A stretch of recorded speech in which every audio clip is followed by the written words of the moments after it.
pensei nessa aula, né, desde o início no curso, porque eu acho que quando a gente fala sobre formação das mentalidades atuais, a gente tem que levar em consideração o que talvez dê, de certa forma, sustentação a todas as outras mentalidades, que algumas que a gente já falou e mais algumas que eu pretendo falar ainda.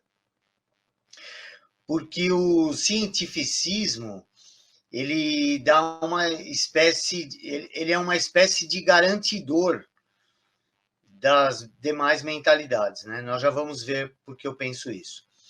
Mas antes, acho que a gente pode começar assim, em primeiro lugar, o que é ciência, né?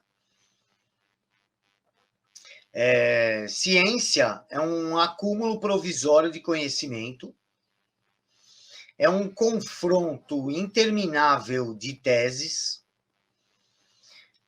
onde uma ínfima minoria, uma parte muito pequena desse conjunto de conhecimento acumulado é realmente comprovado de maneira a nunca mais ser modificado, né? São poucas as sentenças científicas, vamos chamar assim, que são tão comprovadas pela realidade que nunca serão questionadas. Isso quase não existe, e mesmo quando existe, às vezes eu acho que é porque tem um desejo de querer estabelecer logo esse parâmetro para que a gente se sinta mais seguro, mais tranquilo, né? Porque essa insegurança, essa constante instabilidade faz parte da ciência. É exatamente por isso que ela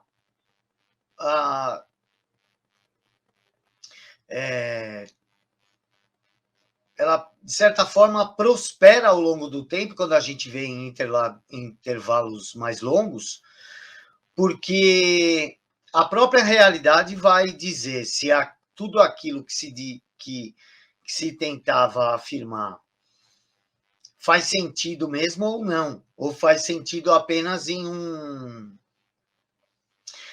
arranjo matemático, ou simplificando aí, só fazia sentido no papel, né? Porque uma série de questões que foram tratadas de forma científica já se mostraram furadas, né? Uma série delas. Acho que é impossível listar, porque eu não lembro de quem é essa frase agora, fala que assim, a ciência é um cemitério de teses erradas, né? A maioria das teses estavam erradas. A maioria das coisas que se propõem estão erradas. Por quê? Porque só existe uma verdade sobre cada fato, uma verdade. E existem infinitas mentiras sobre esse mesmo fato, certo? Se um objeto é vermelho, só existe uma verdade sobre a cor dele, né? É vermelho. Mas quantas existem erradas? Quantas possibilidades de erro existem para indicar uma cor que não seja vermelha? Ou seja, todas as outras cores, com suas nuances, com suas diluições, misturas, tudo, enfim, todas as demais cores possíveis de serem até mesmo imagináveis estarão erradas. Então, é por isso que é um cemitério de teses, porque é natural que a maioria das proposições estejam erradas. Certo? E quanto mais complexa for essa tentativa de explicar a realidade, maior é a chance dela estar errada. Né? Porque devemos partir de um princípio, assim, quando a gente pensa em o que é ciência. Ciência é uma coisa feita por humanos, certo? Humanos são imperfeitos. Então, por mais que você una vários humanos, você não vai conseguir a perfeição. O que você vai conseguir é um maior número, uma variação maior de defeitos, o que muitas vezes complica. É por isso que tudo que envolve questões intelectuais funcionam melhor quando o trabalho é individual. Mesmo que em grupos, o destaque individual é inevitável, né? Aquele David Ogilvy, que é talvez o maior redator da história da publicidade, criador da Ogilvy Mather, que é uma rede internacional de agências, hein? Aqui no Brasil era Standard Ogilvy Mather, e eu cheguei a trabalhar em uma empresa que foi comprada por eles depois. Ele dizia o seguinte: eu nunca vi um comitê tendo ideia genial. Ele falava, pode ter um comitê de criação, né?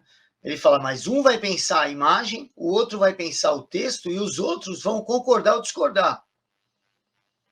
Então, por isso que a Standard, né, foi, de certa forma, inovadora no padrão de dupla de criação, que era um diretor de arte e um redator. Porque, como cada um trabalhava numa área diferente, não existia esse conflito e até se completavam. E isso dá tão certo que acho que até hoje, faz tempo que eu saí do mercado publicitário, mas isso foi padrão nas agências vencedoras de prêmios e nas agências eficientes aí do mercado, era padrão a dupla de criação. Não sei como ainda é isso hoje. Então, voltando aí, a ideia de ciência é uma coisa provisória, né? Foi se acumulando uma série de teses que se mostraram, até certa forma, certas. Muitas vezes, essa certeza que temos sobre algumas teses, nem mesmo é sobre ela mesma. Né? Ficou ruim essa frase. Não é nem mesmo sobre a essência dessa tese. Por quê? Aquilo que consideramos uma confirmação dessa tese, ou uma aprovação dessa tese, muitas vezes diz respeito a uma outra tese. Você veja, com base na teoria da relatividade do Einstein, são comprovadas inúmeras outras proposições. Comprovadas entre aspas. Por quê? Porque o que garante a elas essa credibilidade é simplesmente porque existe uma outra teoria bem aceita pela classe científica que dá a ela alguma sustentabilidade. Isso é muito comum. Né? Por exemplo, essas medidas astronômicas.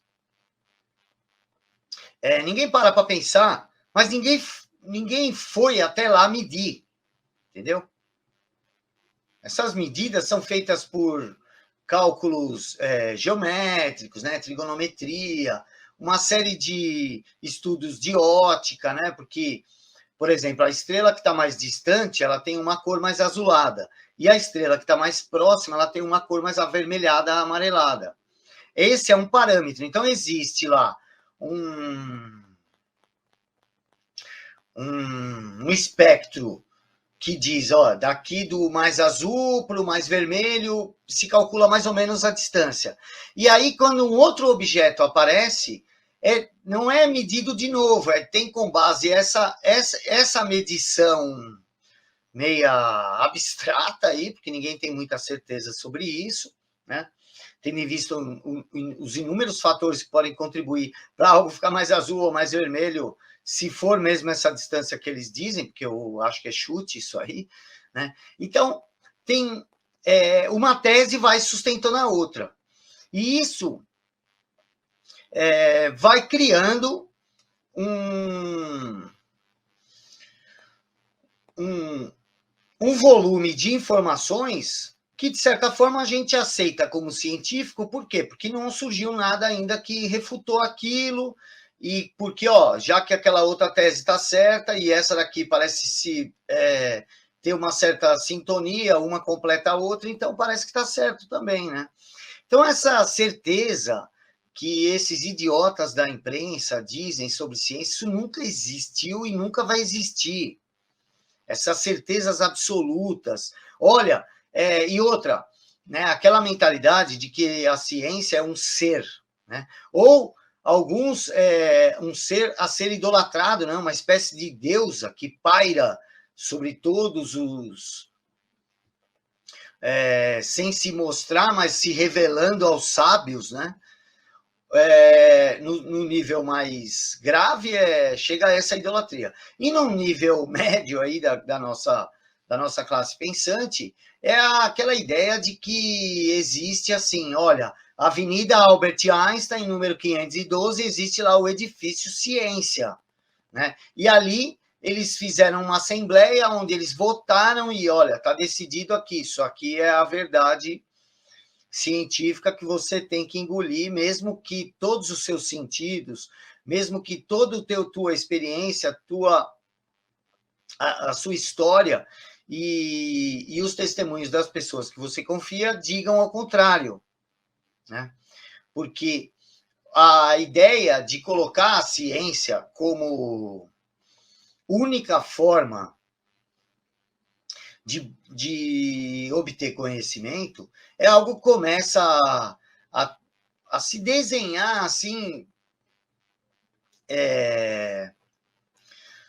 ali por volta do início do Renascimento, né, com aquela assimilação das coisas boas e ruins que vieram da cultura clássica, veio também essa ideia de buscar por esse significado oculto aí por trás da realidade, que normalmente estava relacionado à matemática, principalmente por causa de alguns pensadores como Pitágoras. Então, essa ideia volta à tona e começa a circular nessas sociedades iniciáticas, aí, isso mais tarde um pouco. Mas cria-se o que, no início, eles chamaram de antropocentrismo, né? A ideia de colocar o homem no centro do universo e tentar explicar tudo por ciências humanas ou naturais, mas experimentadas, possivelmente experimentadas por humanos, né? E deixando de lado toda a metafísica, deixando de lado tudo aquilo que... todo o conhecimento transcendente que, de certa forma, preenchia as lacunas do conhecimento material ao longo da história humana. Então, isso é uma grande mudança de paradigma, uma mudança de pensamento que, ao longo dos próximos séculos, junto com a Revolução Industrial, o surgimento das técnicas, né, e o surgimento do iluminismo, do anticristianismo, da ideia de combater a influência do pensamento cristão na cultura, dá-se o quê? Dá-se a esse salto materialista, né, que passa a ser, de certa forma, organizado por aquele pensamento positivista, né, a ideia de que você pode programar, planejar uma sociedade, e então destaca-se o quê? Numa era de grandes invenções, né, começa-se a confundir o conceito de tecnologia com o conceito de ciência, né? E isso vai tomando um certo corpo, a ponto de, na época, né, ali no século XVIII para o século XIX, as pessoas falavam de cientismo, né?